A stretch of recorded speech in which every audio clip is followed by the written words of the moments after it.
Bonjour Nathanaël. Bonjour. Qu'est-ce qui vous a inspiré cette semaine? Je sais pas, je vais voir ce que Thomas Wiesel m'a envoyé. Ah oui, enfin la vérité. Ouais. Les Nathanaël Rocha Papers. Non, je suis assez grand pour foirer moi-même. Je me suis intéressé à cette histoire de Pandora Papers. C'est un peu les figures imposées, c'est le programme court. Qu'est-ce que c'est les Pandora Papers? C'est un consortium international de journalistes qui, après avoir épluché des millions de documents, sont arrivés avec un scoop. Les riches planquent leur argent sur les îles. Ouh C'était ma chronique de 2017, c'est pas ma faute si c'est toujours pareil, hein. Moi je recycle aussi. Donc Pandora Papers, c'est Pirates des Caraïbes, hein. Moi j'aimerais pas être facteur aux îles Vierges, 12 000 habitants, 200 000 boîtes aux lettres, ça doit être compliqué quoi. Malheureusement la Suisse est montrée du doigt comme d'habitude, Genève s'en sort assez bien, ce qui constitue pas vraiment une surprise. On se doutait bien que l'émir machin il vient pas pour le jet d'eau et la longeole, hein. Enfin, parce que les avocats suisses ils sont pas embêtés par la loi contre le blanchiment. Ça a été refusé par le Parlement qui est composé essentiellement d'avocats. L'UDC, ils ont 3 agriculteurs comme caution morale, mais autrement, c'est tous des avocats. Hein. Ador, il n'est pas agriculteur, que je sache. Hein. Maudru ni Deguerre ne sont pas agriculteurs en ville de Genève. Bon. Donc, les avocats défendent le secret professionnel. Pour vos clients, non, le client, on n'en a rien à secouer, c'est pour nous, pas qu'on sache dans quoi on trompe. Ils sont bons, ils potassent à fond le code pénal pour voir quelles conneries ils ont encore le droit de faire. Hein. Parce que quand tu sais camoufler l'argent des gens, j'imagine que tu sais camoufler le tien aussi. Hein. Puis au niveau de la note d'honoraire, tu peux te lâcher. Hein, parce que je sais que vous avez de quoi payer, c'est moi qui ai planqué votre argent. En Suisse, on a des avocats engagés. Nous jurons de défendre la veuve et l'orphelin du dictateur d'Azerbaïdjan. Ouais, mon patron avocat, quand j'étais apprenti, il m'avait... Ouais, j'en avais un. Il m'avait dit... Vous étiez apprenti d'un avocat? Ouais, bah, enfin, je sais pas ce que je disais. Un jour, j'avais dit votre client a payé ses honoraires. Il m'avait dit, je savais bien qu'il était innocent. Il y a même la famille de Céline Amondru qui est citée dans ces affaires. Hein. C'est des patriotes qui ont fui à Monte-Carlo. Hein. Ils disent tous les étrangers sont des voleurs si on se base sur ceux qui sont venus dans notre cabinet. Ouais, il y a un peu le genre. Moi, j'aime Christian Lucher, c'est celui que je préfère. Hein. Il a été interrogé sur le sujet au téléjournal. Lui, il est sobre. Il a dit les sociétés offshore, c'est pas illégal. Au revoir, bonne fin de journée. Quoi. C'était bien.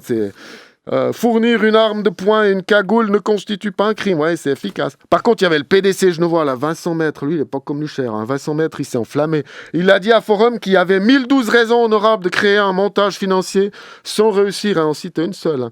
En substance, Vincent Maître, il disait oui, mais les autres pays aussi sont laxistes. Tu vois, le mec, il est élu à Berne. Il est censé se battre pour les gens. Oh, mais les autres pays font aussi voter pour moi. C'est un écolier de 6 ans, le mec, quoi. Donc, les Pandora Papers. On veut les noms des personnes incriminées. Alors, il y a Berlusconi, DSK, Raphaël Amato, qui est un chef de la mafia actuellement emprisonné. Mais il y a 1012 raisons honorables de faire une société offshore. Il a expliqué le conseiller national du centre, Vincent Maître. Il y a le président du Gabon. Mais il y a 1012 raisons honorables de faire un montage offshore. Il a expliqué le conseiller national du centre, Vincent Maître. Il y a le président de Chypre pour siphonner les aides de l'UE. Mais il y a 1012 raisons honorables de faire une société offshore. Il a expliqué le conseiller national du centre, Vincent Maître.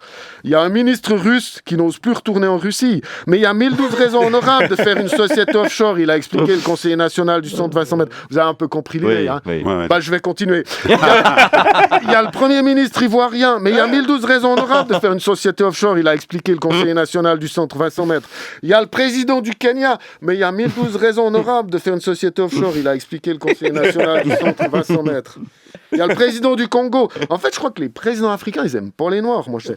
Ouais, c'est un peu... Mais il y a 1012 raisons honorables de faire une société offshore. Il a expliqué l'avocat genevois, conseiller national du centre, Vincent Maître. Il y a Guy Forget. Alors ça, j'ai pas compris ce que Guy Forget foutait là-dedans. Il s'est perdu. Au début, j'étais là, tu vois, avec des anglo-saxons. J'étais là, Guy Forget, mais c'est qui est là? Enfin, le tennisman le plus insipide que j'ai vu de ma vie. Quand il jouait, ma télé s'éteignait toute seule. Il y a le dictateur d'Azerbaïdjan, mais il y a 1012 raisons honorables de faire une société offshore. Il a expliqué l'avocat genevois national du centre, Vincent Maître. Il y a Belzébuth et Satan, mais il y a 1012 raisons de... Enfin, vous voyez l'idée, quoi. Voilà.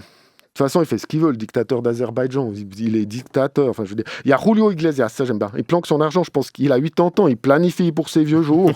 Il y a Di Maria du PSG, lui, il a avancé l'excuse habituelle des footballeurs. C'est pas moi qui gère mon pognon. Bon, on veut bien te croire, t'as quitté l'école, t'avais 7 ans. Il y a Elton John. Bon, lui, il a besoin d'argent depuis il est devenu l'heureux propriétaire de 2 enfants. Alors, j'ai voté oui l'autre jour, mais là, on est quand même plus proche du shopping que de la paternité. Hein, Quelle horreur.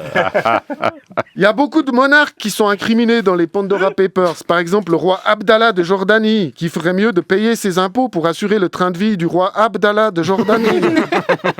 Dans beaucoup de pays, quand même, les rois et les reines, c'est des gens, quelque part, ils sont sociaux, ces gens, hein, c'est pas possible. Donc la Suisse, elle a donné à la Jordanie 100 millions d'aides. Et le roi, il planque 105 millions. Au bout d'un moment, donc, nous autres, les Suisses, on est censés en avoir plus quelque chose à foutre du peuple jordanien que le roi de Jordanie lui-même. Puis après, on s'étonne qu'on est raciste, quoi. Enfin, il a 10 maisons, le mec. Tu fous quoi avec 10 maisons? T'étais pas à la maison samedi? Si, mais t'es pas venu à la bonne. Enfin bref. On attend la prochaine histoire. Il y a eu les LuxLeaks, les SwissLeaks, les Football Leaks, les Panama Papers, les Paradise Papers, les Toilet Papers, les Offshore Leaks, les Pandora Papers. Je pense que les journalistes vont commencer à sécher pour baptiser leurs enquêtes. Voilà. Merci Nathanaël Rochard.